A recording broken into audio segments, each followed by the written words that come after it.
ഇന്നലെ ഡ്യൂട്ടി കഴിഞ്ഞ് വന്നുകൊണ്ടിരിക്കുന്ന സമയത്ത് ഞാനും എന്റെ ഫ്രണ്ടായിട്ട് ഇങ്ങനെ കാറിൽ ഓരോന്നും സംസാരിച്ചുകൊണ്ട് വന്നുകൊണ്ടിരിക്കുകയായിരുന്നു. അപ്പൊ അവൻ പറഞ്ഞു നമുക്ക് ലൈഫിൽ സക്സസ് ആണെന്നുണ്ടെങ്കിൽ ഒരുപാട് മോട്ടിവേഷൻ ഇമ്പോർട്ടന്റ് ആണ്. മോട്ടിവേഷൻ വീഡിയോസ് ഒക്കെ നമ്മൾ ഒരുപാട് ഹെൽപ്പ് ചെയ്യും എന്നുള്ള കാര്യങ്ങളൊക്കെ പറഞ്ഞു. അപ്പൊ ഞാൻ അവന്റെ അടുത്ത് പറഞ്ഞു കൊടുത്തു, എനിക്ക് തോന്നുന്നില്ല മോട്ടിവേഷന്റെ ആവശ്യം എന്തുള്ളൂ നമുക്ക് ലൈഫിൽ സക്സസ് ആകുന്ന കാര്യങ്ങളൊക്കെ. അപ്പൊ ഞാൻ പറഞ്ഞു നമുക്കൊരു ഡെയിലി നമ്മളൊരു കാര്യം നമ്മൾ ചെയ്യുന്നുണ്ട്. എക്സാമ്പിൾ പറയുന്നത് രാവിലെ എണീച്ച് നമ്മൾ കുളിക്കാൻ പോകുന്നു, ഇല്ലെങ്കിൽ ബ്രേക്ക്ഫാസ്റ്റ് കഴിക്കുന്നു, അങ്ങനെ കാര്യങ്ങൾ ഓരോന്ന് ചെയ്യുമ്പോൾ അത് നമ്മൾ ഈ യൂട്യൂബിലോ വല്ല ഗൂഗിളിൽ പോയിട്ട് സെർച്ച് ചെയ്യുന്നുണ്ടോ നമ്മൾ? How to eat breakfast, how to shower എന്നുള്ളതൊന്നും ഒന്നുമില്ല. നമ്മൾക്ക് ഡെയിലി ചെയ്യേണ്ട കാര്യങ്ങൾ നമ്മൾക്ക് മൈൻഡിലുണ്ട്, നമ്മൾ അറിയുന്നുണ്ട്, നമ്മളത് ചെയ്യുന്നുണ്ട്. അതിന് മോട്ടിവേഷന്റെ ആവശ്യം എന്നുള്ളത്. അപ്പൊ അതിന് തോന്നും പ്രശ്നങ്ങൾ വരിക എന്നുള്ളതാണ്. എന്റെ ചോദ്യം അതായിരുന്നു. അപ്പൊ നമുക്ക് പ്രശ്നങ്ങൾ വരുമ്പോഴാണെന്ന് ചോദിച്ചു. പ്രശ്നങ്ങൾ നമ്മുടെ ലൈഫിലല്ലേ വരുന്നത്. അതിന് നമ്മൾ തന്നെയാണ് ചെയ്യേണ്ടത്. കാരണം ഡെയിലി റൊട്ടൈൻ ചെയ്യാൻ അറിയുന്ന ഒരു വ്യക്തിക്കാണെന്നുണ്ടെങ്കിൽ ഒരു പ്രശ്നം പരിഹരിക്കാനും അവന് അതിനുള്ള കഴിവ് ഈശ്വരൻ കൊടുത്തിട്ടുണ്ട്. ഒരിക്കലും ഒരു മനുഷ്യന് ദൈവം താങ്ങാവുന്നതിലപ്പുറം ഉള്ള പ്രശ്നങ്ങളൊന്നും തരില്ല. ഒരു മനുഷ്യൻ എന്താണോ താങ്ങാൻ പറ്റുന്നത് ആ പ്രശ്നങ്ങൾ ദൈവം നമുക്ക് തരുന്നുള്ളൂ.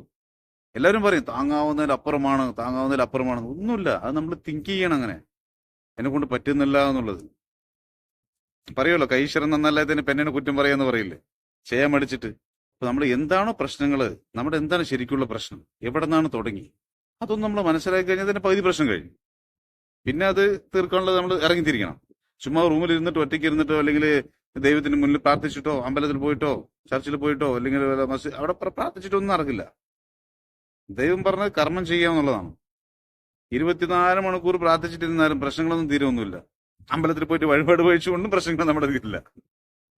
അത് ദൈവത്തിന് ഇഷ്ടമില്ലാത്ത കാര്യങ്ങളാണ് അതൊക്കെ. ദൈവം പറയുന്നത് കർമ്മം ചെയ്യാനാണ് പറഞ്ഞിരിക്കുന്നത്. നിങ്ങൾക്ക് എന്താണോ പ്രശ്നം അത് നിങ്ങൾ അതിന് ഇറങ്ങിത്തിരിക്കും. ഞാൻ നിങ്ങൾക്ക് കൂടെയുണ്ട്. സത്യസന്ധമായിട്ട് ആത്മാർത്ഥമായിട്ട് ജയിക്കണം എന്നുള്ള മനസ്സ് വെച്ചിട്ടാണ് ഇറങ്ങുന്നുണ്ടെങ്കിൽ ദൈവം കൂട്ടിയിട്ട് നമ്മളോട് എത്തിക്കുകയും ചെയ്യും, പരീക്ഷിക്കും. കാരണം നമ്മൾ ചെയ്ത് തെണ്ടിത്തരങ്ങളായതുകൊണ്ടാണല്ലോ ഈ പ്രശ്നങ്ങൾ തന്നുകൊണ്ടിരിക്കുന്നത്. അപ്പൊ അത് പരീക്ഷണങ്ങൾ ഉണ്ടാവും. അത് നമ്മളെല്ലാം ഫേസ് ചെയ്യണം. നമ്മൾ ഇറങ്ങി തിരിച്ചാൽ മതി. എന്താണോ ചെയ്യേണ്ടത് ശരിക്കും ആ കാര്യം മനസ്സിലാക്കിയിട്ട് ചെറുതാണെങ്കിലും അത് തുടങ്ങിയിട്ട് അതിന് ഹാർഡ് വർക്ക് ചെയ്തിട്ട് പോയിക്കൊണ്ടിരിക്കുമ്പോൾ നമ്മൾ എത്തും. അതിനല്ലാതെ മോട്ടിവേഷൻ വീഡിയോ കണ്ടതുകൊണ്ടോ മോട്ടിവേഷൻ ഒരെണ്ണത് കേട്ടതുകൊണ്ടോ 1000 ഉപദേശങ്ങൾ കേട്ടതുകൊണ്ടോ, ഉപദേശം തരാനൊക്കെ 1000 പേരുണ്ടാവും. ഉപദേശം വളരെ ഫ്രീ ആണ്. ഒരു ഉപദേശം ചോദിച്ചു നോക്കൂ അതിനടുത്ത് നിങ്ങളൊക്കെ ടക്ക് ടക്ക് ടക്ക് വിത്തിൻ മിനിറ്റിൽ ലക്ഷക്കണക്കിന് ഉപദേശങ്ങൾ വന്നിട്ടേ ഇരിക്കും. പക്ഷെ അങ്ങോട്ട് അവിടെ പോകുന്നുണ്ടെങ്കിലുണ്ടല്ലോ നമ്മൾ തനിച്ച് തന്നെ പോകണം. അവിടെ പോകുമ്പോൾ വഴിമുടക്കളായിട്ട് ഒരുപാട് പേരുണ്ടാവും. എല്ലാത്തിനെയും മാറ്റി തരണം ചെയ്ത് പോകുമ്പോഴാണ് നമ്മൾക്ക് അവിടെ ലക്ഷ്യത്തിലെത്തുകയും ചെയ്യും. അത് നമ്മൾ തന്നെ ചെയ്യണം. അത് നമ്മൾ പോകുമ്പോൾ ഓട്ടോമാറ്റിക്കലി നമ്മുടെ മൈൻഡിൽ വരും. ഇറങ്ങി തിരിക്കാഞ്ഞിട്ടാണ്. ഒരു കാര്യം നമ്മൾക്കൊരു പ്രശ്നം വരുമ്പോൾ അത് പേടിച്ചിട്ട് ഒളിഞ്ഞിരിക്കുന്ന പോലെ ഇരുന്നിട്ടാണ്. കാരണം അത് നമ്മൾ ഇറങ്ങി തിരിച്ചാൽ മതി. എന്താണ് ചെയ്യേണ്ടത്, ഇറങ്ങുമ്പോൾ തടസ്സങ്ങൾ വന്നാൽ അത് മാറ്റാനുള്ള വഴി ഓട്ടോമാറ്റിക് ദൈവം നമ്മൾ കാണിച്ചു തരും. ധൈര്യത്തോടെ ഇറങ്ങണം. എനിക്ക് എന്റെ പ്രശ്നങ്ങൾ തീർക്കണം എന്നുള്ളത്.